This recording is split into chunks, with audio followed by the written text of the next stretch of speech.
ક્યારેક 200-500 રૂપિયાની લેતી દેતીમાં મર્ડર થઈ જાય તો ક્યારેક સામાન્ય બોલાચાલી કે બેસવા જેવી બાબતમાં લોહી રેડાઈ જાય।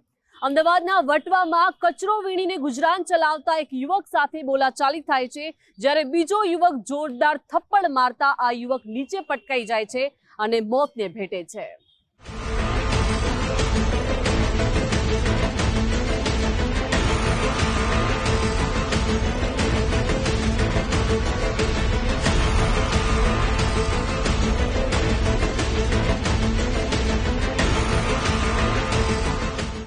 અમદાવાદના પૂર્વના ઔદ્યોગિક વિસ્તારમાં નજીવી બાબતે મારામારી અને હત્યાના બનાવો છાશવારે સામે આવે છે।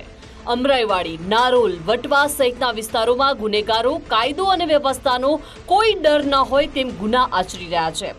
અમદાવાદના વટવા ગામના શાક માર્કેટ નજીક આ સાંજે બે મિત્રો વચ્ચે બોલાચાલી થઈ। જાહેર શૌચાલય પાસે બે પક્ષો વચ્ચે ઓચિંતી જ મારામારી થવા લાગી। પત્ની સાથે કચરો વીણીને ગુજરાન ચલાવતો મૃતક સુલેમાન શેખ રિક્ષામાં બેસવા માટે ગયો। આ સમય પહેલાથી જ ઓળખીતા બે મિત્રો કૃષ્ણા ખેરે અને અરુણ ચુનારા સાથે ઉગ્ર બોલાચાલી થઈ। આ ઝઘડાએ જોતજોતામાં જ ઉગ્ર સ્વરૂપ ધારણ કરી લીધું। આ સમયે કૃષ્ણા ખેરાએ રિક્ષાની લોખંડની પાઇપ સાથે સુલેમાનનું માથું અથડાવ્યા બાદ ગળું દબાવી દીધું, જ્યારે મિત્ર અરુણ ચુનાએ લાફો મારતા સુલેમાન શેખ જોરથી નીચે પટકાયો। આ સમયે માથાના ભાગે ગંભીર ઈજા પહોંચતા સુલેમાન બેભાન થઈને ઢળી પડ્યો।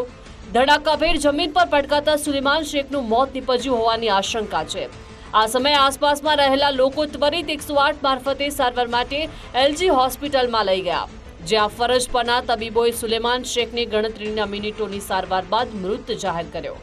સામાન્ય ઠપકા બાદ મિત્રોએ સરાજાર પટકીને ક્રૂરતાથી હત્યા નિપજાવતા આસપાસના લોકોમાં દહેશત ફેલાઈ। આ અંગે મૃતકની પત્નીએ વટવા પોલીસ સ્ટેશનમાં બે હત્યારા સામે નામજોગ ફરિયાદ દાખલ કરી। વટવા પોલીસ સ્ટેશનની હદમાં શાક માર્કેટ વિસ્તારમાં ફરિયાદી જીતુલબેન વાઇફ ઓફ સુલેમાન ઇસાકભાઈ જાતે શેખ નામે એક ફરિયાદ જાહેર કરેલી કે જેમાં પોતાના પતિને બે જણાએ સામાન્ય બોલાચાલી અને બંદૂક રાખી અને મારામારી કરેલ, જેમાં મરણ જનાર સુલેમાનભાઈ ઇસાકભાઈ શેખ જે છે તે મરણ પામેલ છે। આ બનાવ શાક માર્કેટની અંદર તે લોકો સામાન્ય કાગળ વીણવાની, પ્લાસ્ટિક વીણવાની મજૂરી કરતા હોય। ગઈકાલ રાત્રે આશરે 9:30 વાગ્યે એક રિક્ષા ત્યાં પાર્ક કરેલી, જેની અંદર આ લોકોએ બેસવા બાબતે બોલાચાલી કરી અને તાત્કાલિક એ લોકોને જે ગુસ્સો થયેલ હોય બે જણા આને ઈજા પહોંચાડી અને માથાના ભાગે અને ગળાના ભાગે સામાન્ય બાહ્ય ઈજા દેખાય છે, જે એને હોસ્પિટલ લઈ જતા એ મરણ ગયેલ। મૃતકની પત્ની જેતુલ શેખની ફરિયાદના આધારે વટવા પોલીસે ગણતરીના કલાકોમાં જ બંને હત્યારા કૃષ્ણા ખેરે અને અરુણ ચુનારાની ધરપકડ કરી આગળની તપાસ હાથ ધરી છે। આ બંને હત્યારાઓ વિરુદ્ધ ભારતીય ન્યાય સંહિતાની કલમ 103(1) અને 54 હેઠળ હત્યાનો ગુનો દાખલ કરવામાં આવ્યો છે। વટવા પોલીસની પ્રાથમિક પૂછપરછમાં કૃષ્ણા ખેરે અને અરુણ ચુનારાનો કોઈ જ ગુનાહિત ભૂતકાળ હોય તેવું સામે આવ્યું નથી। આ હત્યા સમયે હાજર સુલેમાનના અન્ય મિત્રો અને પ્રત્યક્ષદર્શીઓની પોલીસ પૂછપરછ કરશે। કૃષ્ણા મુટ્ટા ખેર રહે બાપભાઈની ચાલી ભાઈપુરા તથા અરુણભાઈ અમૃતભાઈ ચુનારા તેઓ આ મરણ જનાર સુલેમાનભાઈની સાથે બેઠા હતા। તે બે જણાએ આની ઉપર હુમલો કરી અને આનું મોત નિપજાય।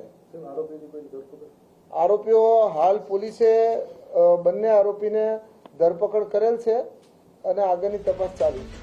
આ બંને આરોપીઓએ શું હત્યા માત્ર રિક્ષામાં બેસવાના વિવાદને લઈને કરી હતી કે પછી હત્યા પાછળ કોઈ જૂની અદાવત જવાબદાર હોવાની શક્યતા પણ નકારી શકાય નહીં। આ ક્રૂરતાથી થયેલી હત્યાને જોતા નૈતિક સંબંધો કે પૈસાની લેતી દેતી જેવું ગુપ્ત કારણ પણ હોઈ શકે છે। સામાન્ય તકરારમાં કોઈનો જીવ લેવાની માનસિકતા સમાજ માટે ચિંતાનો વિષય બની ગઈ છે। રાહુલ ત્રિવેદી, ગુજરાત ફર્સ્ટ, અમદાવાદ।